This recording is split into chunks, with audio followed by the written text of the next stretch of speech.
Hello, my darlings, and welcome to my end of year book tag. So I know that there's a tag of the same name that goes around. I'm not doing that one. I made up my own prompts for my own end of year book tag. So without much further ado, let me get straight into it. So the first question is, what was the best smut I read this year? And for me, that was Frosted by Rebecca Massey.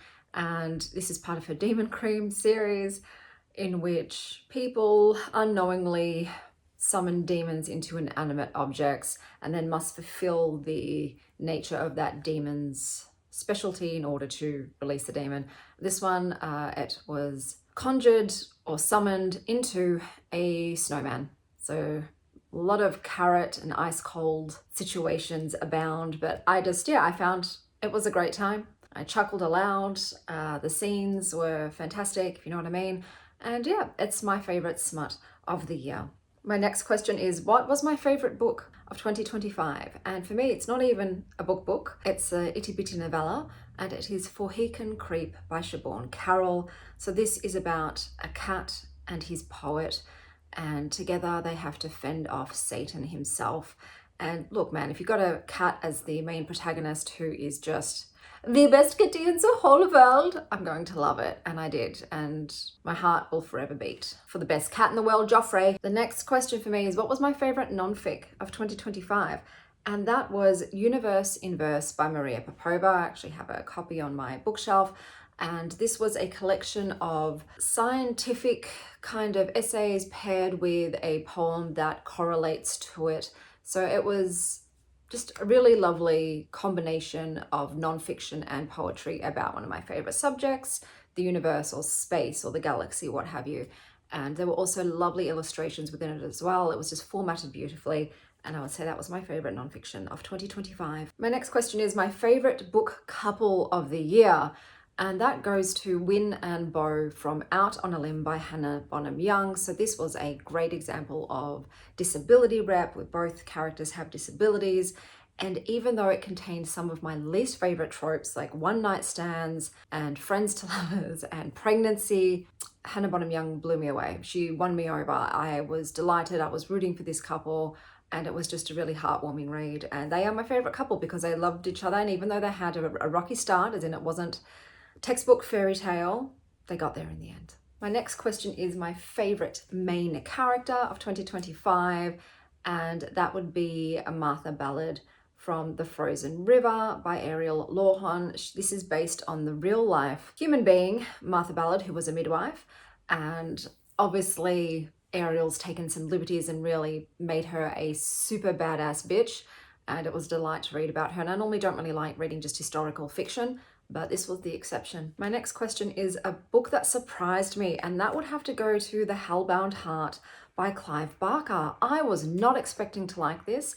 Not a lot of older horror books written by men are to my liking, so I assumed it would be much of the same, but Clive Barker's writing was actually gorgeous. And even though I knew this was this was the inspiration for the movie Hellraiser, which I did watch as a child. Don't remember a lot. Obviously remember Pinhead. I don't think you can ever forget Pinhead, but I was expecting that, but I got something different. And I was just pleasantly surprised. And it has now kicked off an interest in me reading more of Clive Barker's work. I read a middle grade of his, A Thief of Always, and I loved that as an adult.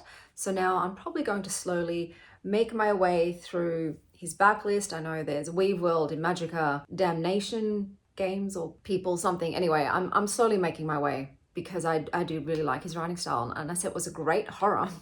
I was terrified and scared, and not many horrors actually creep me out or make me feel like, oh my God, if this was happening to me, I'd be absolutely terrified, but that did. Okay, the next question I have is my favorite author of this year, and it has to go to Matt Dinniman because I discovered Dungeon Crawler Carl this year and I became obsessed with that series. It gave me life. I was thoroughly invested. I am gutted that I am now caught up and I have to wait for the next installment. It just gave me a world that I was absolutely enthralled to be in. It was exciting. And yeah, I would have to say Matt Dinniman is a favorite author of this year because I read his entire series. And Absolutely loved it. My next question is my happiest read of the year, and I've chosen The Fall Risk by Abby Jimenez. So this was just, once again, a little novella. I am a novella stan. And it was a romance, and it's about a woman who has a stalker, and she's moved into an apartment building, and some renovations in the apartment building made it so that her and her neighbor were stuck together for a few days, getting to know each other, and it was delightful, and it made me smile. My next question is weirdest book of 2025, and I have to give that to The Pickled Apocalypse of Pancake Island, and I have forgotten to write the author's name. Let me actually look that up. It is Cameron Pierce. This is a bizarro fiction, and it was just fucking bonkers, guys. It was bonkers. I think the cover alone and the title will clue you in on the absurdity of it. It was also incredibly graphic with violence and sexual violence and things like necrophilia. It was full on. It was so weird.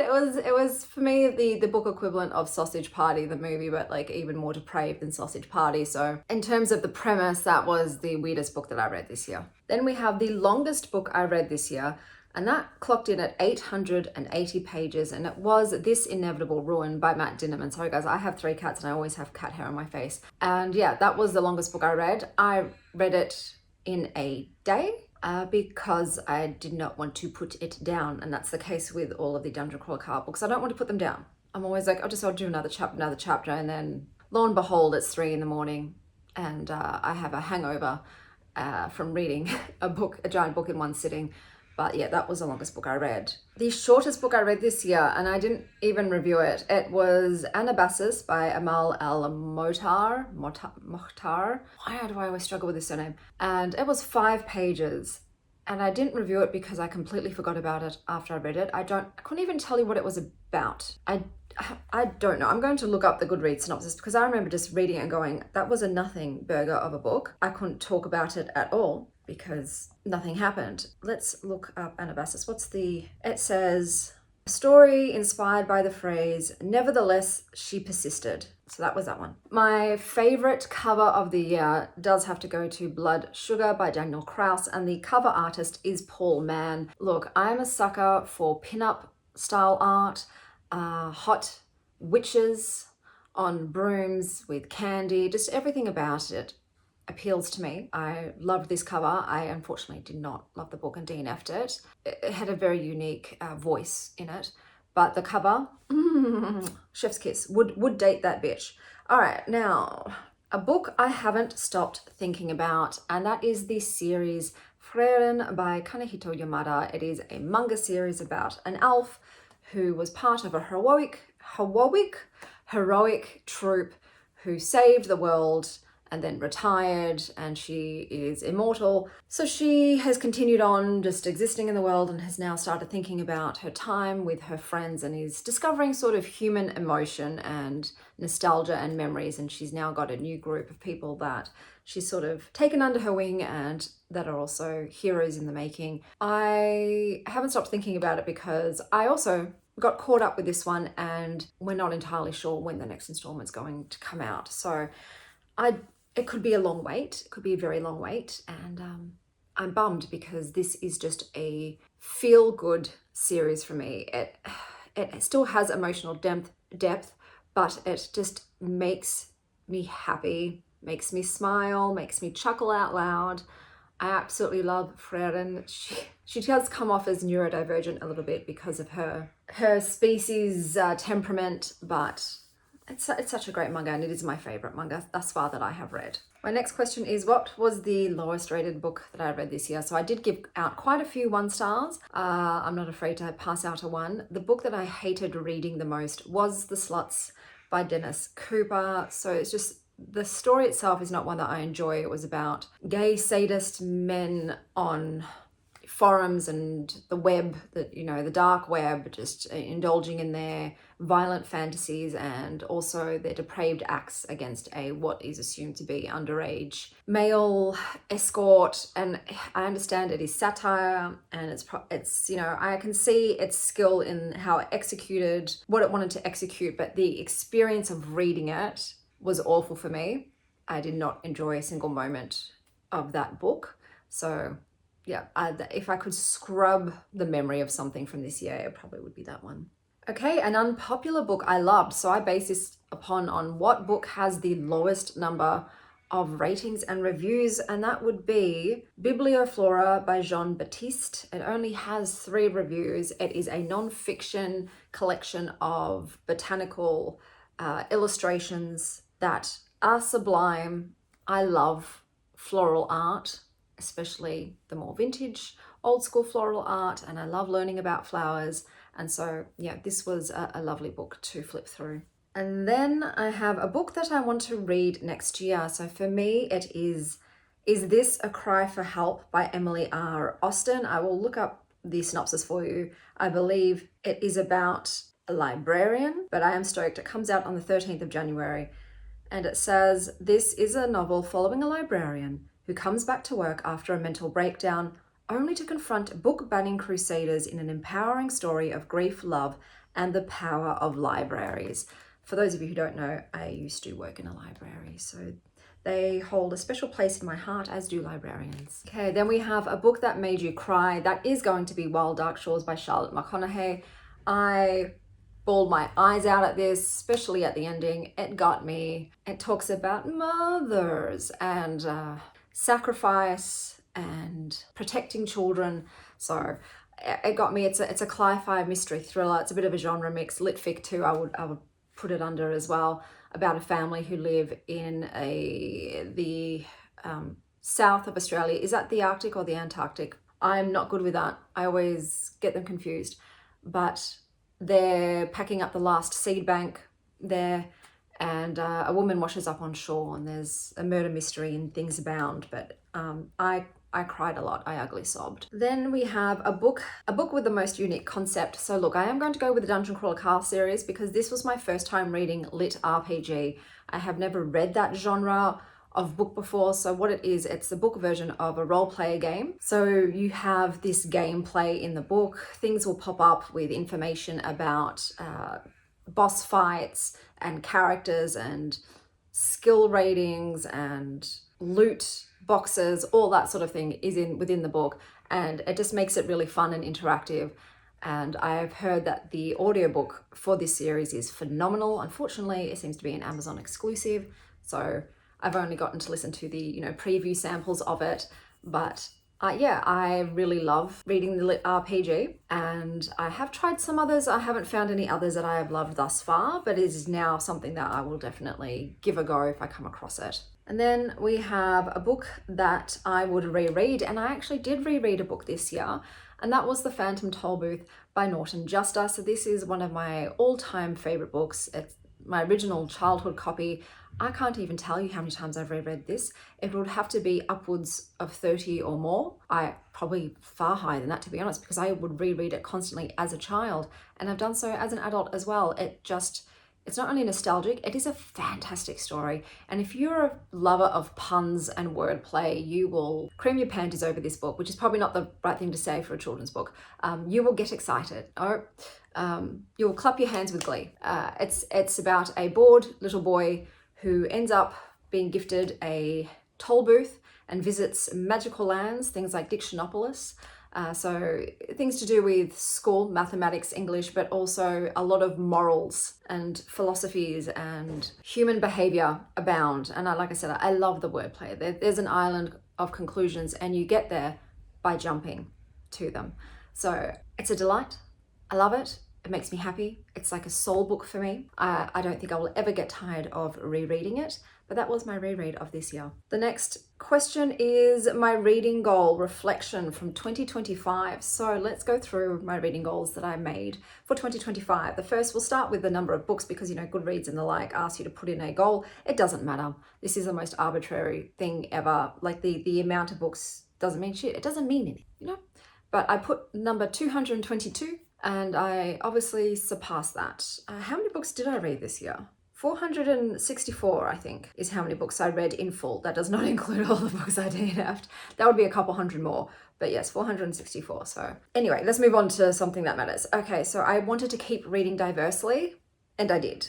I read diversely in terms of genres, age ranges, authors, and characters and LGBTQIA rep as well. So disability rep. Like I read diversely. It just naturally happens. I'm not always, what's the word? I don't have to search to do that. It's just that a lot of the books that come out these days thankfully have some diversity in them, and then I'll pick them up and read them, which is wonderful. But yeah, I kept reading diversely, and I always go out of my comfort zone still. I read outside of my usual norm. I think it's important for me to do that.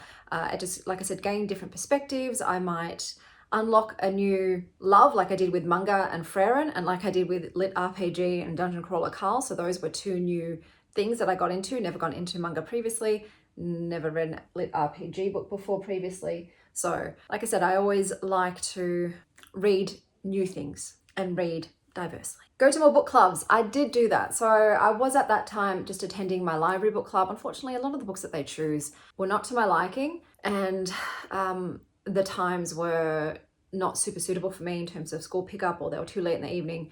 But I ended up finding my favorite book club of all time, and that was Charlie's Grandpa's Book Club. So I'll link his channel down below, and it was just fantastic because we got to meet in this beautiful gallery. We got to eat gorgeous finger food, and Charlie would do specific gluten-free boxes for us gluten-free hoes, and I got to meet lovely people. I was definitely the elder there, I believe, the eldest, but just a lovely group of people, and I looked forward to an evening out with my bookish pals. And then I had the goal of starting a Patreon, which I did. At the time, I had been chastised by YouTube, demonetized, put on a 3-month suspension. And so I was worried, oh, what if I end up getting banned completely? Let me create another space where I can also post what I want. So I think what got me into trouble was my Kinky Corner vlog, where I reviewed erotica books. Even though I've seen other booktubers read out sex scenes from books and they're fine, for some reason I got slapped on the wrist, was told I was too sexually gratifying. So I started a Patreon, but it didn't last long. What's the word? With that, when people are paying money to watch my videos, I feel obligated to give them quality for their money. And I just felt like I was not capable of giving the type of quality that I would want to people who are paying to watch it. I just felt wholly inadequate and like I wasn't doing enough. And then I thought, how can I do more? How can I do more? And it was too much for me. And I thought, yeah, this is not for me, because also I have to post. You know, people are expecting this, and this from their tier every single month. I need to deliver that. And I realized even now, as you can see with my channel, that I have been scaling back the sort of more themed vlogs, which mean that I have to read certain things by certain time. And I'm going with a bit more of a casual style where I just read whatever and post whenever. I'm trying to relieve the pressure, I guess, on myself, because this isn't my job. And I had to remind myself, it's not your job. This is your hobby. This is something you do to feed your soul and your creativity and to connect with other like-minded people. So all of these deadlines and things, you've just self-imposed. And they're not necessary. You don't have to do it. It's okay. You can let it go. So I did let Patreon go to ease, pressure on myself and free up more time too. So I was obviously doing that, and then the channel, and working my normal day jobs and taking care of my children and dealing with all my health things. So it was just, it was a bit too much. And I'm now of the vein of do what's best for you and your lifestyle and your time limits and your energy reserves as well. And that's how I'm going with this. So, my channel might be a bit amorphous and mutating along the way, and I'll just go with the ebb and flow of my actual real life. Now, yes, darling. Are you recording? I'm recording, yes. I'll be there in 5 minutes. My favorite book, it was about a cat who saved his master from the devil. Okay. Yeah. What was I going to say? So my last question of my end of year book tag is, what am I prioritizing in 2026 in terms of my reading? So for me, number wise, I'm going forward just going to do the number 111. I love that number. I hope to live to that age in good health. If I am bedridden in a nursing home, just take me out of my misery. Just put me down. Yeah. But if I'm strong and vital and able to get around by myself, 111 is a good age to peace out, I reckon. So I'm just going to do that number from here on out, 111 books. Now, in terms of the books that I'm going to be reading, I am highly prioritizing books that excite me. And what I mean by that is not in terms of like, oh, is it an exciting plot or characters? No, it just means it's a book that I don't want to put down. Because all my 5-star books have had that quality. It doesn't matter what genre they are, what the subject matter is. They were all books that once I began reading them, I didn't want to put them down. I was so engrossed in them that I wanted to continue on, and I want to try and focus on that more, try and hone my DNFing even further so that, like I said, at the end of the year, the majority of books I read are hopefully 4 stars and above, because I've been very selective with which books I chose to hand over hours of my life to. You know, because we're all paying for books, not just monetarily if you purchase them, but with your human time. And we only have so much. It's finite.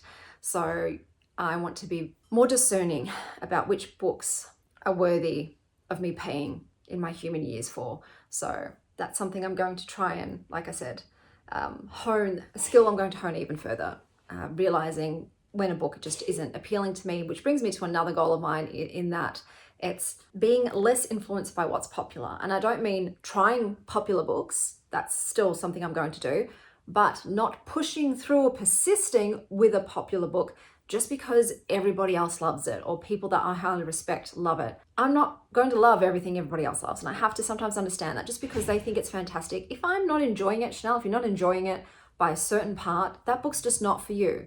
It's not going to suddenly make sense and become spectacular once you've gotten to the end. You can put it down. Some other people might have seen something in there that unfortunately you just didn't see or you just didn't feel. And that's because reading is highly subjective. You know, we bring our whole life experience with us when we read books because we're seeing through our personal lens.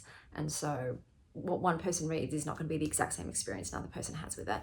So I have to remember that when I'm picking up this mega beloved book that I'm just not feeling. You know, I'll be like, just put it down.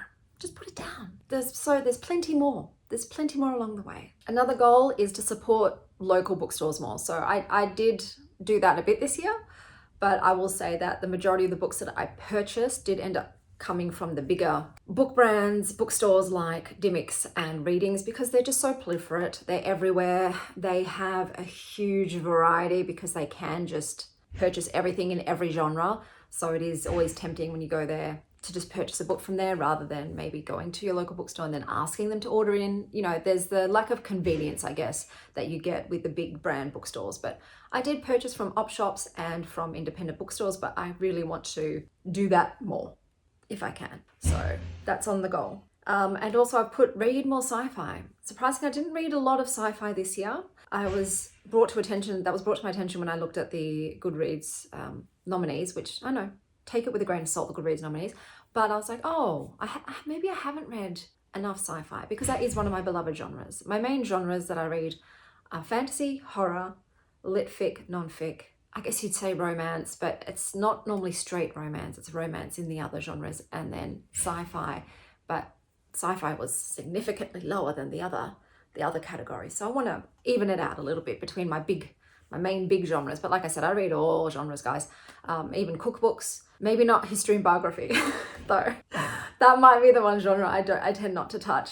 But even memoirs I dip into, all of that jazz. So I think those are my main reading goals of this year. Like I said, it's mostly to do with just feeling like I can take my time and not being beholden to deadlines for certain vlogs to get them up in time, and then for reading books that I'm not in the mood for at that time, because I am majorly a mood reader. Like you would have seen in my Kobo clear out when I was having that really stressful day, and then I got the classic pop up and I was like, no, I don't want to read this right now. There are certain books that it's not the right time in my life to read them. I have to be in specific headspace and emotional space to be able to read certain genres. So doing more mood reading, less themed vlogs allows me to read more naturally for me. And I think therefore I'll have an end of year higher average rating, which is like, that's what I should have. But I understand when you become a booktuber, the way you read does slightly change because you are creating content, and sometimes creating content does mean you have to read certain books in certain ways or certain things. And that's just the nature of the book content sphere. But like I said, I want to make that a smaller piece of my reading pie and have just reading for pleasure, for my leisure, the majority of the book pie. So yeah, this was my end of year book tag. If you wanted to steal some of these prompts, fucking go ahead, okay? Like what's mine is yours, my dudes. But yeah, the one that was going around was just a few prompts and just wasn't for me. Like the whole, which book are you reading to go into autumn? It just doesn't apply to me. Also, we're in spring, which you wouldn't guess by the abysmal weather. This has probably been the wettest, coldest spring I can recall.